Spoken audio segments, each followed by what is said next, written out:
नमस्कार। आज हम बनाएंगे रवा बाटी। रवा यानी कि हम सूजी की बाटी बनाने वाले हैं। यह बाटी सभी बाटी से एकदम अलग है क्योंकि ये ऊपर से खस्तेदार अंदर से मुलायम है और इसमें काफ़ी लेयर भी है।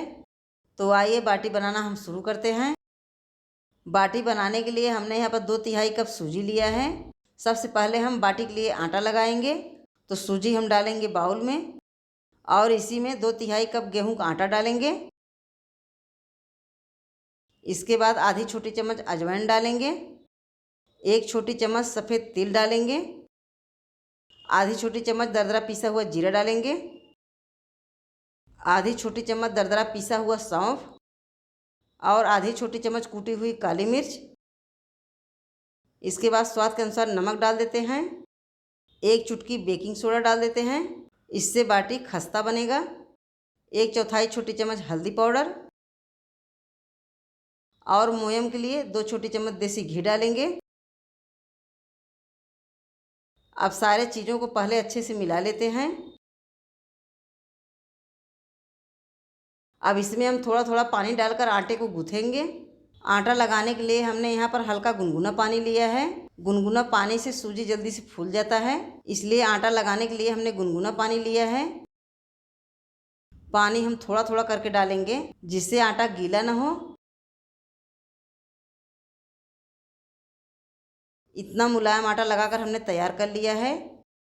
अब इसे हम 10 से 12 मिनट के लिए ढक कर रखेंगे जिससे सूजी फूलकर आटा सेट हो जाए।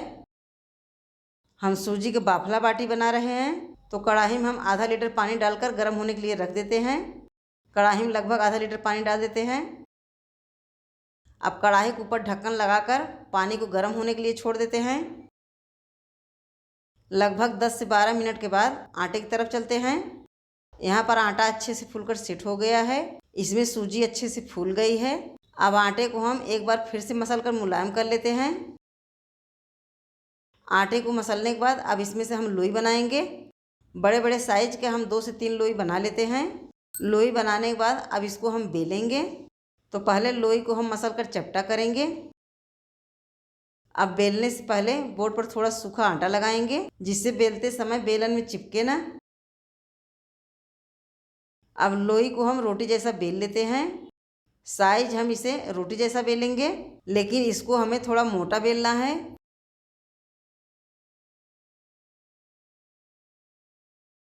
लोई को हमने इस तरह से रोटी जैसा बेल लिया है। अब इसके ऊपर से हमें थोड़ा सा घी लगाना है, तो इसके ऊपर चारों तरफ से हम घी लगा देते हैं। इसके बाद थोड़ा सूखा आटा छिड़केंगे। आटे को हम चारों तरफ से फैला देते हैं। अब इसको हम मोड़कर रोल बनाएंगे। पहले एक तरफ से हम थोड़ा से मोड़कर इसके ऊपर से घी लगाएंगे।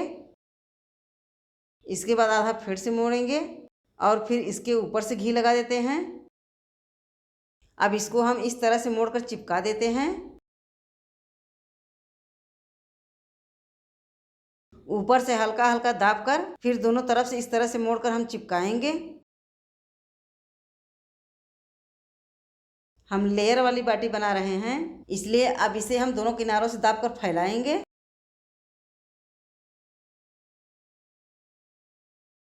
इसके बाद हम इस तरह से मोड़कर चिपका देते हैं।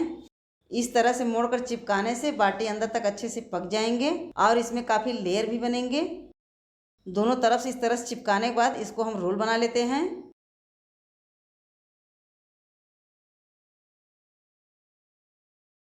इसी तरह जो 2 लोई बचे हैं उसका भी हम रोल बनाएंगे।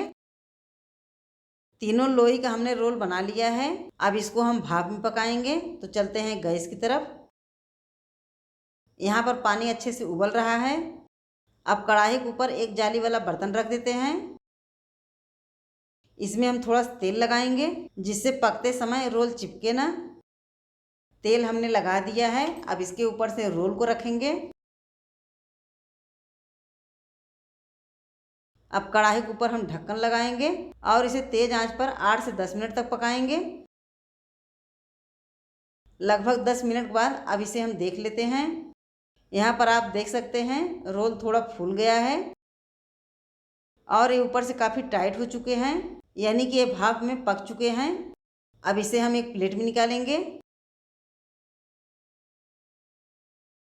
प्लेट में निकालने के बाद अब इसे हम ठंडा होने के लिए रखेंगे। अब ये ठंडे हो चुके हैं। अब इसे हम छोटे छोटे पीस में काटेंगे। इस तरह से हम सारे बाटी को काटेंगे। बाटी आप अपने हिसाब से छोटे बड़े पीस में काट सकते हैं। काटने के बाद आप देख सकते हैं इसके अंदर कितना लेयर दिख रहा है। जब इसको हम फ्राई करेंगे जो इसमें लेयर हैं वो और साफ दिखेंगे। सारे बाटी हमने काट लिए हैं। अब चलिए इसे हम फ्राई कर लेते हैं। बाटी फ्राई करने के लिए तेल अच्छे से गर्म है, तो पैन में जितना जगह है उतना बाटी हम डाल देते हैं। बाटी हम उतना ही डालेंगे जिसे पलट कर फ्राई करने में आसानी हो। लगभग 7 से 8 बाटी हम पैन में डाल देते हैं। अब इसे हम दोनों तरफ से पलटते हुए अच्छे से सुनहरे रंग में होने तक फ्राई करेंगे। गैस को हमने मीडियम में किया है, क्योंकि मीडियम आंच पर फ्राई करने से बाटी ऊपर से खस्तेदार बनेंगे। जब तक बाटी ऊपर से सुनहरे रंग में न हो जाए तब तक इसे हम बराबर उलटते पलटते फ्राई करेंगे।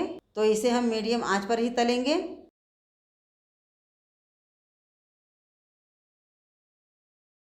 बाटी अच्छे से सुनहरे रंग में फ्राई हो चुके हैं। अब इसे हम निकाल लेते हैं।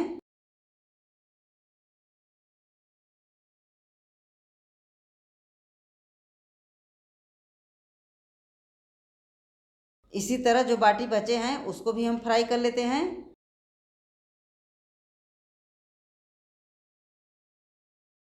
बाटी फ्राई करने के बाद आपको पता चल रहा होगा कितने खस्तेदार बने हैं और इसमें काफ़ी लेयर भी दिख रहा है। अब एक बाटी हम तोड़कर दिखाते हैं। आप देख सकते हैं ये ऊपर से कितने खस्तेदार बने हैं। यह बाटी चटनी चोखा के साथ खाने में बहुत अच्छा लगता है। लेकिन अगर आप सब्जी चटनी चोखा नहीं बनाए हैं तो आप इसे ऐसे ही खा सकते हैं। यह बाटी खाने में बहुत स्वादिष्ट लगता है। आप इसे घर पर ज़रूर बनाएं। यह आपको बहुत पसंद आएगा।